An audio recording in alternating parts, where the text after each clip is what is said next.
बिस्मिल्लाहिर्रहमानिर्रहीम।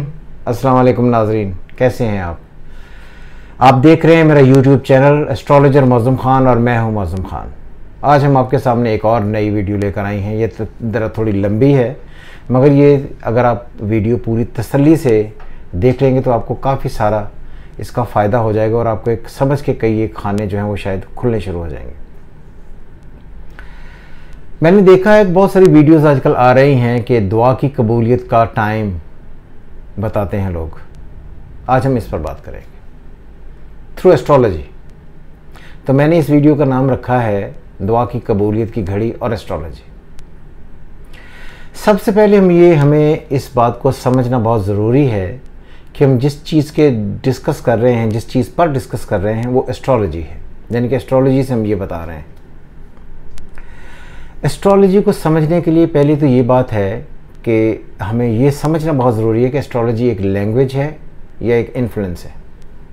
जैसे इंडियंस हमेशा से ये कहते हैं और कुछ लोग हमारे यहाँ पर ये मानने के लिए बिल्कुल तैयार हैं कि जो एस्ट्रोलॉजी है, ये मुख्तलिफ प्लैनेट्स जो हैं वो हमारी तकदीर को रूल करते हैं, इसलिए उनके असरात जो हम पर पढ़ते हैं उससे फिर ये सारी रीडिंग्स पढ़ते हैं। हमारा यानी कि मेरा ये कहना है, जो लोगों को आमतौर पर समझ नहीं आता, कि ये असर नहीं है, ये वर्ड्स हैं, अल्फाज हैं, एक लैंग्वेज है। जैसे ABCD है, इसी तरह ये हाउसेस और प्लैनेट्स, इनको जब हम मिलाकर पढ़ते हैं तो एक लैंग्वेज बन जाती है। उस लैंग्वेज को हम पढ़ते हैं और रिज़ल्ट सामने आ जाता है। इसलिए ये बात समझना आपके लिए आसान हो जाता है कि जब आपको कोई लैंग्वेज पढ़ रहे हैं। मुझे अब ये बताएं कि एक एस्ट्रोलॉजर जब जायचा बनाता है तो वो क्या करता है कि वो खुद से कुछ नहीं कर रहा होता। वो इसके पास एक एफिमेरिस किताब होती है जिसे हम कहते हैं तकवीम उर्दू में। तकवीम से वो खोलकर सैयारों की पोजीशन एक चार्ट में लिखता है और फिर उस चार्ट को वो इंटरप्रेट करता है पढ़कर।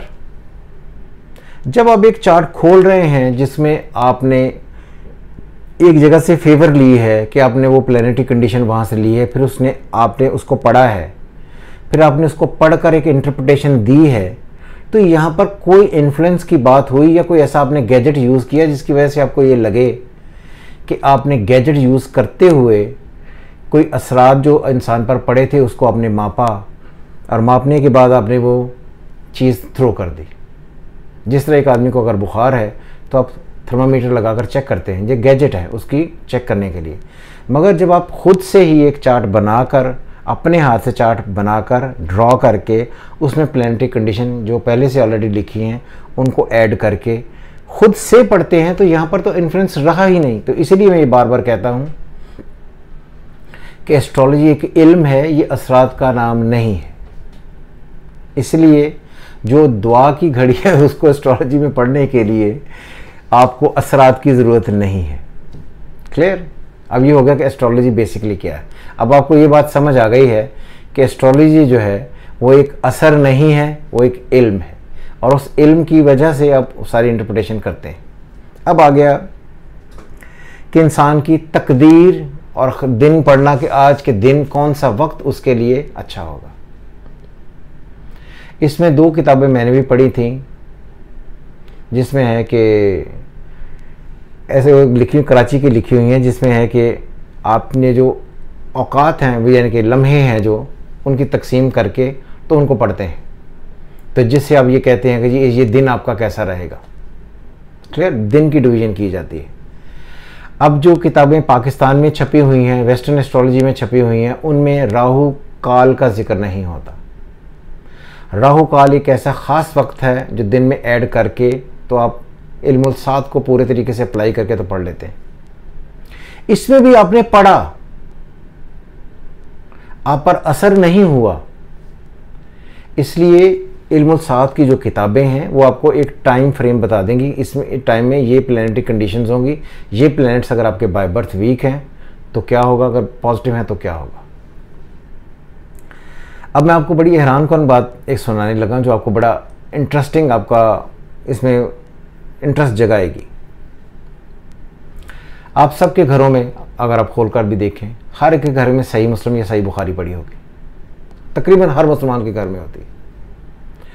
उसका बाब, चैप्टर, बाबुल कदर, कदर कहते हैं अरबी में तकदीर को, खोलकर देखें तो वाज़ेह तौर पर लिखा हुआ है, हज़रत अली से ये रवायत है कि जब बच्चा माँ के पेट में 40 से 42 दिन का होता है तो एक फ़रिश्ता भेजा जाता है जिसे 4 कलमात लिखने का हुक्म दिया जाता है, जिसमें ना कमी होती है ना बेशी। वो 4 कलमात क्या हैं? ज़िंदगी मौत तय है, रिस्क जितना मिलना है जिस तरह मिलना है तय है, आमाल जो आप करते हैं ये तय हैं। इसके लिए मैं आपको एक यहाँ पर एक कोट करता चलूँ आयत, सूरह बनी इसराइल। अल्लाह मियाँ कहता है, हमने तुम्हारी तकदीर बसूरत आमाल तुम्हारे गले में लटका दी, जिसे तुम क़यामत के रोज़ किताब की मानिंद खोल कर पढ़ लोगे। तो बहुत सारी मैंने लोगों को देखा है, जब अमाल की बात आती है तो वो बार बार कहते हैं जी फिर जज़ा और सज़ा क्या, फिर एक नई कहानी शुरू कर देते हैं। तो ये कुरान कह रहा है। चौथी बात ये है कि आप आखिर में जन्नत में जाएंगे या दोज़ख में जाएंगे, ये 4 चीज़ें फिक्स्ड हैं। तो इसलिए अगर आप ये सोचते हैं कभी कि रिस्क बढ़ाने की आप कोई दुआ मांग लेंगे और रिस्क बढ़ जाएगा, ऐसा कोई कॉन्सेप्ट इस्लाम में नहीं है।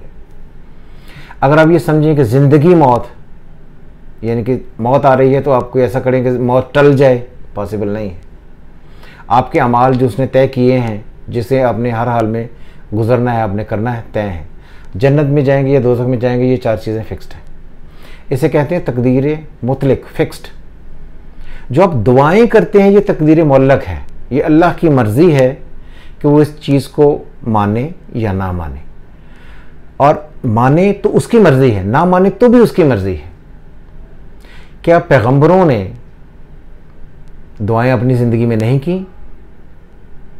बहुत सारों ने की, और कई की दुआ जैसे 40-40 साल बाद पूरी हुई, कईयों की दुआएं पूरी ज़िंदगी पूरी नहीं हुई, और कहा जाता है कि जिनकी यहाँ पर पूरी नहीं हुई उनकी वहाँ पर जाकर पूरी हो जाएंगी। रसूल करीम सल्लल्लाहु अलैहि वसल्लम से बढ़कर कोई और आदमी ऐसा हो सकता था जिसे किसी भी चीज़ की खबर ना हो? उन्हें हर चीज़ की खबर थी।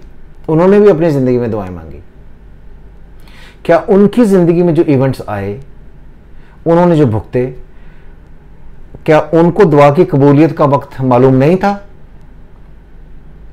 मगर ये सब कुछ उन्होंने अल्लाह पर छोड़ा, क्योंकि उनको अगर पता भी था तो ना उन्होंने अपने सहाबा इकराम से डिस्कस किया कभी, ना अपनी कौम को या ना अपनी उम्मत को कभी बताया। क्लियर? हो सकता है कि उन्हें पता हो, मगर उन्होंने कभी नहीं बताया, इसलिए कि अल्लाह पर इंसान का भरोसा कम हो जाता है। ये जो लोग आज बार बार दुआ की कबूलियत की घड़ी का वक्त बताते हैं, इनकी अपनी शक्लें देखें और इनके अपने हालात देखें।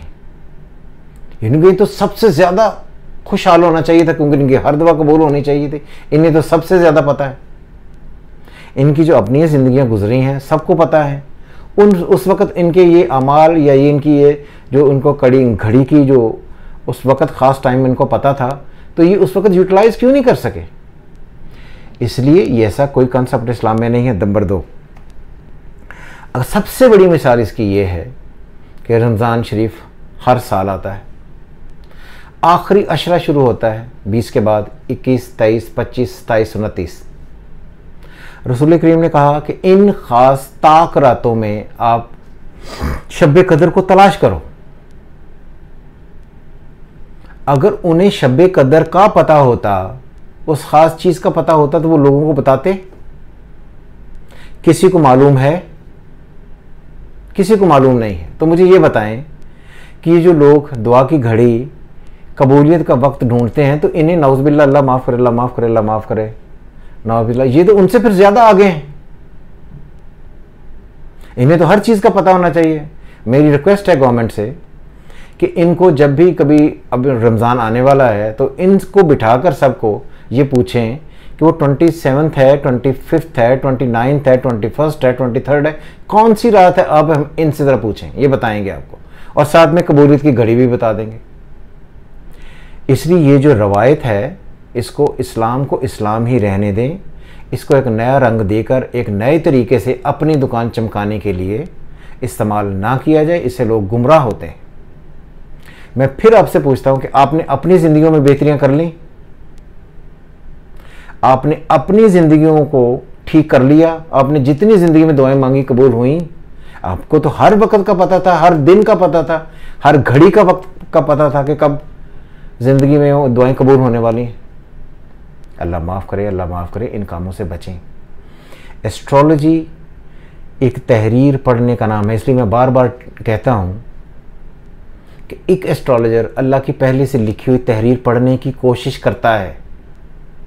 कोशिश करने में कोई भी नॉलेज या कोई भी आदमी इतना स्ट्रांग नहीं होता कि वो 100% हो जाए और एग्जैक्टली सारी चीज़ें पढ़े, लेकिन जो एस्ट्रोलॉजर्स हैं जिन्होंने ये लैंग्वेज सीखी है उसको पढ़ने की कोशिश करते हैं अपने इल्म के मुताबिक।